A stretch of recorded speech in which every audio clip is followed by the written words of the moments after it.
Hello there guys, and welcome to the awesome, stupendous, amazing latest issue of Retro Gamer Magazine. First off, I apologise for the constant thrumming that you can hear in the background, but I'm in my conservatory, it's raining. What you gonna do? Anyway, moving on, it's sad, but LucasArts is no more. Yes, we're getting Star Wars games again now, courtesy of Electronic Arts, which I'm sure is going to be fantastic. I think that's personally a really good pairing. But this is more focusing on the past, and specifically that era where they were known as Lucasfilm Games. So we've pulled out all the stops to give you our biggest ever feature, ever. So let's hope you like LucasArts. You should do, because they're amazing. So then, here is the editorial, and here are our contents. I quite like this issue because even though we've done such a big feature, I think we've got a really good, strong balance of various stuff. So kicking off with the news, this is a look at all the cool remakes that are coming out soon. So we've got DuckTales, Dungeons & Dragons Chronicles of Mystara, which is absolutely fantastic, and Flashback, which we're hopefully planning a big cover feature very soon. So anyway, this is basically an interview with various developers who are working on these games, and we've got the usual forum comments here. Ian Lee's talking about the past, and this is something a little different as well that we've done. We're trying to get a bit more news into the mag, but I can't get my words out. But basically, we're looking at as much news as possible. We're trying to cram as much information in, but I don't necessarily feel that those stories are worthy of like a page unto themselves and that. So we're doing a spread which will give you like an overall roundup. So we're looking at things like the new Link game and why we're not massively looking forward to it. The new Castle of Illusion remake that's just been announced. The discovery of a brand new Sega Saturn variant that somebody's been sitting on for about 14 years, the fact that Torment's funded. So just little things, but just to hopefully give you an overall of what's been happening in the world of retro this month. Paul Davies is basically talking about how we currently have never had it so good compared to basically when we were kids. Latest Back to the 80s and 90s focuses on September and March. Again, we're just quickly doing this just because the new remake's been announced, and this guy here, James, wrote a really nice little piece on why he feels the Amiga version is the best one. So anyway, moving on. This is our big, huge kick-ass feature. So we were lucky enough to basically get forward from Ron Gilbert. Extracts of this originally appeared in Games TM, which is currently on sale. And we've basically tweaked it, added our own input, basically got some new anecdotes from him, and it's just a really nice touching piece about how he feels about the company that he once worked at even. We've got a cool timeline of basically every published and developed game that the company produced, and that runs throughout the feature. This is basically looking at various developers, really fantastic anecdotes here about what it was like working at the company. We've got 16 of the best games that they worked on. A few of these extracts, developer extracts, have come from previous making ofs that we've done, but there's also lots of new quotes that have never been seen before in the magazine, and we're also covering new games like Ball Blazer, Coronis Rift, Labyrinth, which again we've not featured in the magazine before. Now we move on to the art of Steve Purcell. Basically his work was some of the best LucasArts covers were to do with this guy, and he talks briefly about the process behind how he used to make his covers, and he also gives some brief anecdotes on some of his favourite pieces of art. And we also look at some of the various different Gold Guy variants logos that have appeared over the years. You can't really do a LucasArts feature without talking about Star Wars. Interestingly, well, I found this interesting, but most of the really, really good Star Wars games, LucasArts weren't involved with, aside from like either a licensing point of view or a publishing point of view. I think though, what it does prove is that they were really canny when it came down to basically finding the right people for the job, as it were.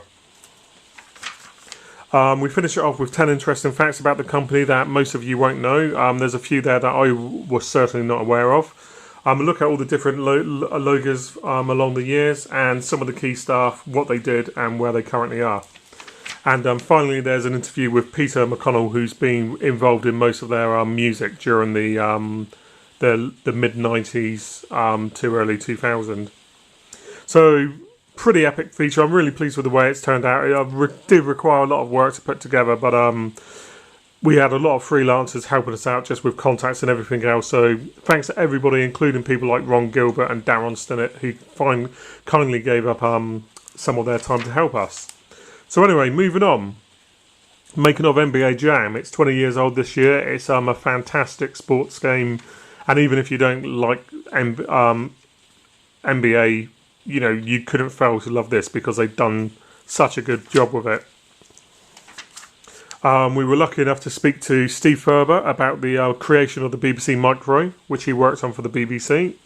And as you can see, this is really nice innards, courtesy of my father-in-law. He doesn't know that we've pulled his machine apart, and he doesn't know how to use the internet, so we're fine. The secret's safe, guys. And again, looking more in depth about the actual machine itself, and some of the cool exclusives that were available on the Micro. Unconverted, more arcade games that never got converted to home systems at the time. And then we follow up with our Minority Report. We've had lots and lots of people saying, when are you going to do more stuff on the Atari 8-bit? So this is for you guys. Hopefully you enjoy it. Quite a few of the games I'd never played before, so I've been checking out some of them slowly because I found a really good website where you can play games online via Java. And yeah, some of them are really, really good. Okay then, so this is basically looking at Microsoft. More specifically how... even though they're most well known for Xbox now, they've been doing quite a lot of stuff behind the scenes for the last like 30 odd years. So this is done by Marty Goldberg, and it pretty much takes you up to the first Xbox. And we've got a cool interview with Ed Fries, who was instrumental in the success of Xbox. And then various people who have been involved in Microsoft over the years. Okay then, Doctor Who, which is still currently on TV at the moment. It's 50th anniversary, so we thought we'd look at every single Doctor Who game that's ever been made, and we were lucky enough to speak to a few guys who were involved in the actual games. And to top it off, we've looked at some cool other games that involve time travel. Moving on, Star Fox is amazingly 20 years old, so this basically looks at the franchise. And we've got this really cool map of the Star Fox universe. So have fun visiting all the planets there. Nibbler, a cool arcade game. Well, it looks cool. I've never played it. But Paul Drury speaks highly of it. And Paul Drury tends to know what he's talking about. Crusader No Remorse. I've been wanting to do this for a while. It's a really cool isometric game. I don't think it gets the love it deserves. It did come out on PlayStation and Saturn. But most people will have most likely played the PC version. Really cool game, set in a dystopian future, and it's got little things like you have to take out guys before they sound alarms. And this is an interview with Tony Zurovic, who was basically the main guy behind the game. And this is just some of the other cool dystopian cyberpunky type games that are available. Future classic Grand Theft Auto 5 is coming out soon, as some of you will have no doubt be aware of. So we thought we'd look at Vice City because I think this is basically one of the best games of the franchise, and Sam Roberts has done a really good job on it. Task Set. If you owned a C64, odds are you'll know who this company is. If you didn't, they made a lot of C64 games. They dabbled in other 8-bit computers, but really they're all about the C64. They were firm defenders of the working class heroes type of game. And this is a great interview with the co-founder and various other members of staff. Okay then, classic moments. IK Plus is, I think, 25 years old this year. No, sorry, 26 years old. But we've looked at some of the best moments in the game, and I don't think you get more iconic than the trouser dropping that happened. Martin Edmondson, you'll know him for the Shadow of the Beast games, the Driver games, and basically working at Reflections. We were lucky enough to sit down with him for a little while, and he gave us lots of fascinating anecdotes about the Beast games as well as the PlayStation era that he was heavily involved in. Stop the Express, a really cool specky game, really arcade-like game made by Hudson. You can probably hear my daughters in the background, so apologies for the noise. Okay then, reviews. Few different things this month. We're reviewing some hardware. There's no score because I don't really think that you can put a number on hardware, as it were. However, my recommendation is don't buy it. It's a really nice idea, this, but it's let down by poor emulation, poor quality components, and it's just not great. There's far better alternatives to play classic Neo Geo games. If you can get it for about 50-60 quid, I definitely recommend it, but its current price of 170 feels a little too high. We're also looking at Fire Emblem. There's been some fantastic games on the 3DS recently. We've had Luigi's Mansion. This month we've got Fire Emblem. Next month we're looking at Donkey Kong Country Returns and Animal Crossing. So pick it up. And also this month, look, we've got a CD review. So again, we're trying a few different things. We've been getting sent in a variety of different bits and bobs. So we'll try and make sure that there's a bit more of an eclectic range of stuff in the magazine going forward.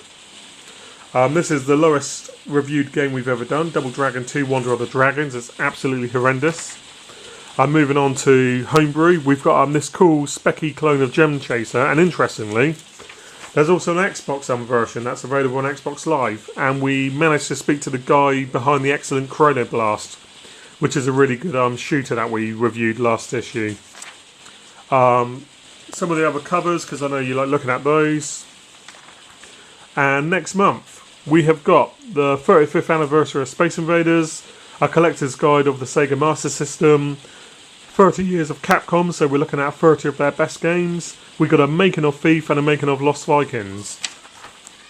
So that's your lot for this issue. Finishing off with Sonic CD. My name's Darren Jones, I'm the editor of Retro Gamer Magazine, and I'll be back with more videos for you guys very soon. Take care.